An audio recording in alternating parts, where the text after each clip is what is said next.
Simhapuri FM బుల్లి కథలు బుజ్జాయి కథలు.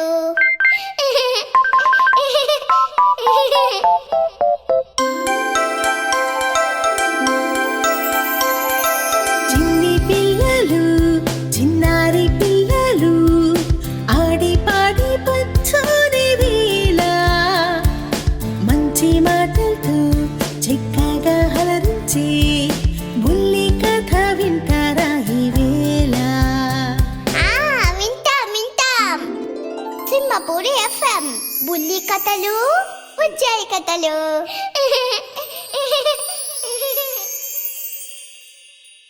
బుల్లి కథలు బుజ్జాయి కథలు శీర్షికన మిమ్మల్ని అలరించడానికి వచ్చేశాను మీ నందిని చైతన్య. మమ్మీ నేను అయ్యో నువ్వు కూడా చిన్ని తల్లి, మరి నీ పేరు చెప్పు. చింతలి ఏంజల్. మరి కథ విందామా?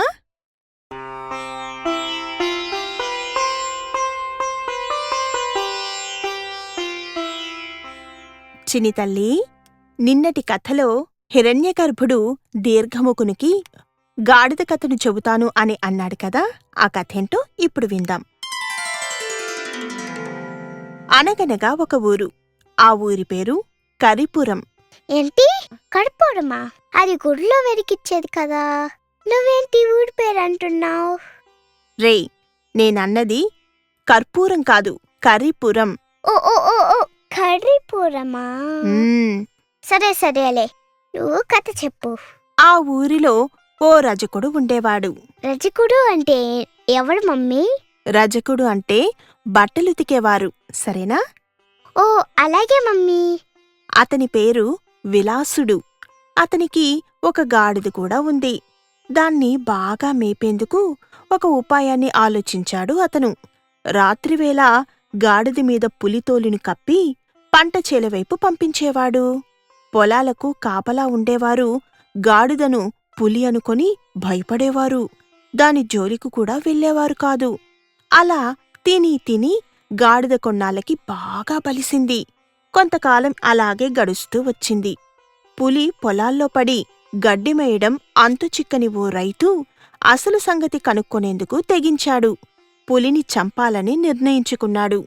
బూడిద రంగు దుప్పటి కప్పుకొని పొలంగట్టున చెట్టు నీడన కూర్చున్నాడు. చేతిలో విల్లు కూడా ఉంచుకున్నాడు. భుజాన అమ్ములు తగిలించుకొని ఎదురుచూస్తూ ఉన్నాడు. మమ్మీ నాకొక డౌట్. ఏంటి? మమ్మీ, విల్లు అంబు అన్నావు కదా, అంటే ఏంటి? అంటే నీకు ఇంగ్లీష్ బుక్లో ఉందిగా, ఏ ఫర్ ఆరో, బి ఫర్ బో అని. ఓ అవా, అయితే గుర్తొచ్చింది మమ్మీ. అవేంటో నాకు వచ్చాయా? ఎక్కడ చూసావు వాటిని? ఎక్కడండి మమ్మీ? బాహుబలి సినిమాలో. సినిమాలోనా? ఆ సినిమాలో యుద్ధంలో ఆ సైన్యాన్ని చంపడానికి దేవసేన బాణం వేస్తూ ఉంటుంది.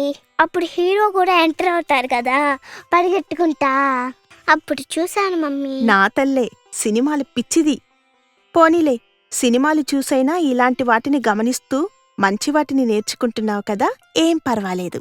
సరే, కథలోకి వెళితే అలా ఆ రైతు భుజాన విల్లు అంబులు ఉంచుకొని పులి కోసం ఎదురుచూస్తూ కూర్చున్నాడు. రాత్రయ్యింది. పులితోలు కప్పుకొని గాడిద రానే వచ్చింది. పొలంలో పడి ఇష్టానుసారంగా మేయడం మొదలుపెట్టింది. మేస్తూ గట్టున చెట్టు నీడలో ఉన్న బూడిద రంగు దుప్పటి కప్పుకొని ఉన్న రైతును చూసింది. అయితే అతన్ని రైతు అనుకోలేదు. అది తనలాగే గాడిద అనుకుంది. మేయడానికి తనలాగే వచ్చింది అనుకొని పలకరింపుగా ఓండ్ర పెట్టింది. ఓండ్రా అంటే ఏంటి మమ్మీ? అంటే గాడిద అరుపునే ఓండ్ర అంటారు. ఓకే, అలాగే మమ్మీ. అలా ఆ ఓండ్ర శబ్దాన్ని విని ఆ రైతు ఆశ్చర్యపోయాడు. అమ్మో, అయితే ఇది పులి కాదు, పులితోలు కప్పుకున్న గాడిద. దీనికి భయపడ్డం ఇన్నాళ్ళు అని అనుకుని అనుకున్నదే ఆలస్యం బాణాన్ని ప్రయోగించాడు. దెబ్బకు గాడిద కుప్పగూలిపోయింది అంటూ కథ ముగించాడు హిరణ్యగర్భుడు. నోరు మూసుకొని పడి ఉంటే రైతు భయపడి ఉండేవాడు. పులులు గడ్డి కూడా మేస్తాయని బెదిరిపోయేవాడు. కాళ్ళు చేతులు ఆడక బాణాన్ని వేసేవాడే కాదు. గాడిద బతికిపోయేది. కాని ఏం జరిగింది? నోరు విప్పింది. ఏమైంది చివరికి? చచ్చింది. అందుకే అంటారు, అయిన చోట కాని చోట నోటి దురుసుతనం పనికిరాదు అని అంటూ, అవును, నువ్వు పక్షుల మీద తిరగబడ్డాను అన్నావు, ఎదురుదాడి చేశానన్నావు, తర్వాతేం జరిగింది అని అడిగాడు హిరణ్యగర్భుడు. అందుకు దీర్ఘముఖుడు ఇలా సమాధానమిచ్చాడు. అసలు ఏం జరిగిందంటే, తలుచుకుంటేనే బాధగా ఉంది. కృతజ్ఞుడా, తిన్న ఇంటి వాసాలు లెక్క పెడతావా? మా దేశం వచ్చి మా రాజునే తిడతావా? మమ్మల్ని ఏమనుకున్నావ్? ఎవరనుకున్నావు మమ్మల్ని? మేం చిత్రవర్ణుని సైనికులం, నిన్ను చీల్చి చెండాడుతాం అన్నాయి పక్షులు. అన్నట్టుగానే మీదపడి ముక్కులతో పొడిచాయి. తప్పించుకుందామంటే వీలు కాలేదు. గాయాల పాలై ఇదిగో ఇలా నిల్చున్నాను. అప్పుడన్నాయి ఇలా, హంస రాజేమిటి? మెత్తదానానికి మారుపేరు హంస. అయినా దానికెవరు భయపడతారు? రాజంటే భయపడాలి. భయం లేదంటే రాజుమాట వినేదెవరు? మాట విననప్పుడు పరిపాలన ఎలా సాధ్యం అన్నాయి. నేను కూడా అవునవును అనుకున్నాను. అంతలోనే ఆ పక్షులు ఇలా అన్నాయి, మహారాజా, రాజన్నవాడు ఒకసారి శాంతంగా మృదువుగా ఉండాలి, మరొకసారి కరుకుగా క్రూరంగా ఉండాలి. హంసకి ఇవేవీ తెలియవు. తెలియనప్పుడు రాజ్యపాలన ఏ విధంగా ఏడుస్తుందో అందరికీ తెలిసిందే. నిలబడితే పెద్ద పళ్ల చెట్టు కింద నిలబడాలి. పళ్ళైనా దొరుకుతాయి, లేదంటే కనీసం నీడైనా దొరుకుతుంది. అలాగే బలవంతుడైన రాజుని నమ్ముకోవాలి. నమ్ముకుంటే ఒకటి ప్రాణాలు నిలబడతాయి, లేదా కనీసం పదవులైనా లభిస్తాయి. అవేం లేకుండా బలహీనుని నమ్ముకుంటే ఏముంటుంది? బతుకు కోసం బలహీనుడైన రాజుని నమ్ముకొని అతన్ని సేవించే కంటే ఆకులు అలములు తింటూ ఈ అడవిలో పడి ఉండటం ఎంతో మేలు. రాజన్నవాడు మనకు కష్టం కలిగితే తీర్చగలగాలి, నష్టం కలిగితే పూడ్చగలగాలి. అంతేకాని ప్రజల్ని పట్టించుకొని రాజు ఒక రాజా? అలాంటి రాజు ఉన్నా ఒకటే, ఊడినా ఒకటే అని అన్నాయి మహారాజా. ఆ మాటలు నాకు కూడా నిజమే అనిపించింది. అంటూనే వెనకటికి ఏనుగుని మోసం చేసి కుందేళ్లు కులాసాగా ఎలా బతికాయో తెలుసా? మమ్మీ ఆగు, ఏనుగు కుందేలు ఏమైనా మన ఫ్రెండ్సా? లేదు. పోనీ మన బంధువులా? అస్సలు కాదు. అసలేమైందిరా? ఎందుకంత కోపం? లేకపోతే ఏను మమ్మీ, పోనీలే అని ఫుడ్ పెట్టిన పక్షులకి ఆ దీర్ఘముఖుడు థ్యాంక్స్ చెప్పాల్సింది చెప్పకుండా పోతనేమో పిచ్చి పిచ్చిగా తిత్తడం, పోనీలేదు పుట్టి లేకుండా వాగాలే అని వదిలేకుండా ఈ పక్షులు దాన్ని తిట్టడం, ఇవన్నీ వింటుంటే అబ్బా అసలే చిరక్గా ఉంది. ఈ మధ్యలో ఎవడో తెలియని ఒక ఏనుగు కుందేలు గురించి నీకు తెలుసా అంటే కోపం రాక ఇంకేమొస్తుంది పిచ్చి మమ్మీ. ఒరే చిన్ని తల్లి, ఈ ప్రశ్న నేను నిన్ను అడగట్లేదు. మరి పక్షులు దీర్ఘముఖుణ్ణి. ఓహో అవునా, సారీ మమ్మీ, నాకేమో నువ్వు నన్ను అడిగినట్టు అనిపించింది. అది సరేలే కాని అసలెందుకు నీకంత కోపమొచ్చింది? మరేంటి మమ్మీ, ఫ్రెండ్స్ అంటే ఒకరినొకరు ప్రేమించాలి, తిట్టుకోకూడదు, కొట్టుకోకూడదు అని నువ్వే అన్నావు. కానీ ఇవేంటో ఇలా ఒకరు తిట్టుకుంటుంటే నాకు నచ్చట్లేదు మమ్మీ. చిన్ని తల్లి, నువ్వన్నది ముమ్మాటికి నిజమే. కాని ఇవి ఫ్రెండ్స్ కావు నాన్నా. ఏదో యాక్సిడెంటల్గా కలిశాయి, నోటికొచ్చినట్లు మాట్లాడుతున్నాయి అంతే. ఏదేమైనా ప్రతి ఒక్కరి కోపానికి, బాధకు వాళ్ళ తరపున ఏదో ఒక కారణం ఉంటుందిగా. విందాం ఇంకా ఏం జరుగుతుందో, సరేనా? సరే మమ్మీ, నువ్వు కథ చెప్పు. అదొక పెద్ద అడవి. ఆ అడవికి తగినట్టుగానే ఏనుగులు కూడా ఉన్నాయి.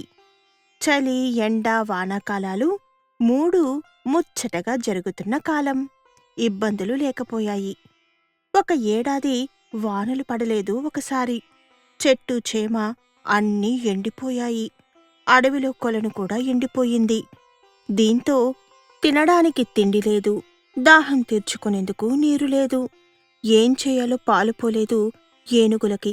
వెంటనే రాజుని ఆశ్రయించాయి. రాజా, అడవిలో కొలను ఎండిపోయింది, తాగడానికి చుక్క నీరు లేదు, ఏం చేయాలో అంతు చిక్కట్లేదు, నువ్వే కాపాడాలి అని మొరపెట్టుకున్నాయి ఏనుగులు. మమ్మీ, రాజేమైనా దేవుడా కాపాడడానికి? వర్షాలు లేకుండా నీరు ఎనిపోతే రాజేం చేయగలరు మమ్మీ? కదా, కాని అతనేం చేయలేకపోయినా రాజు కదా, సమస్యకు పరిష్కారం చెప్పగలడు. దానికోసం ప్రయత్నించగలడు. ఇంటికి నాన్న ఎలా మనకు పెద్ద దిక్కో అడవికి రాజు కూడా అంతే. సరేనా? అర్థమయిందా?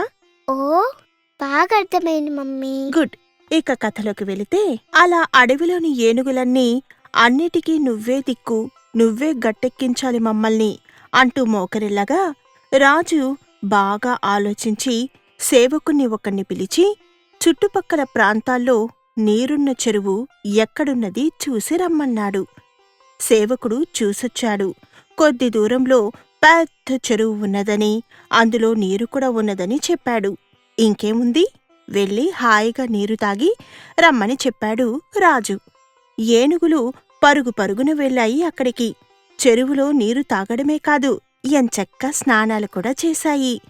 ఏనుగులు పరుగున రావడం, చెరువులో గుంపుగా దిగడం, సరదాగా స్నానాలు చేసే హడావిడిలో చుట్టుపక్కల ఉన్న కుందేళ్లు భయపడి పరుగులంకించుకున్నాయి.